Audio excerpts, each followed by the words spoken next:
এবারের ঈদের টানা ৯ দিনের লম্বা ছুটিতে পর্যটন কেন্দ্রগুলোতে উপচে পড়া ভিড় লক্ষ্য করা গেছে।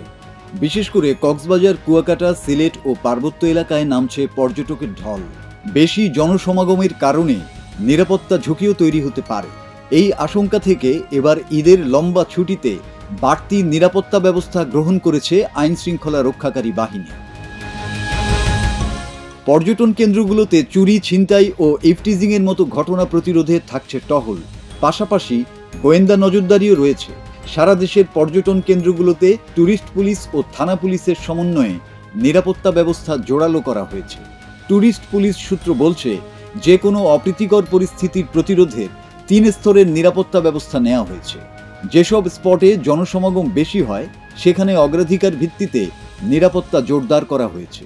ট্যুরিস্ট পুলিশের সূত্রে জানা গেছে, অতি গুরুত্বপূর্ণ কারণ ছাড়া ট্যুরিস্ট পুলিশের তেমন কোনো সদস্যকে ঈদের ছুটিও দেয়া হয়নি। কক্সবাজার, কুয়াকাটা, পার্বত্য অঞ্চল ও সুন্দরবনের বাড়তি ফোর্স মোতায়েন করা হয়েছে। পুলিশ বলছে, 30টির মতো ট্যুরিস্ট স্পটে জনসমাগম বেশি হয়। এগুলোতে কার্যকর নজরদারি থাকলে এবং পর্যটকরা আরও সচেতন হলে নিরাপত্তা ঝুঁকিও কমে যাবে। দেশে 1675টি পর্যটন কেন্দ্র রয়েছে। এর মধ্যে 32 জেলার 104টি স্পটে পর্যটকদের নিরাপত্তায় কাজ করছে ট্যুরিস্ট পুলিশের 1391 জন সদস্য। এর মধ্যে সবচেয়ে বেশি ভিড় হয়ে থাকে কক্সবাজারে। গত বছর ঈদ উল ফিতরের টানা ছুটিতে 9,70,000 পর্যটক ভ্রমণ করেছিলেন কক্সবাজারে।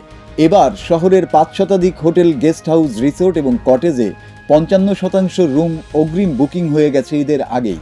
এখানে 5 শতাধিক হোটেলের দৈনিক ধারণ ক্ষমতা 1,87,000। মাসুদ হাসান, বাংলা টিভি।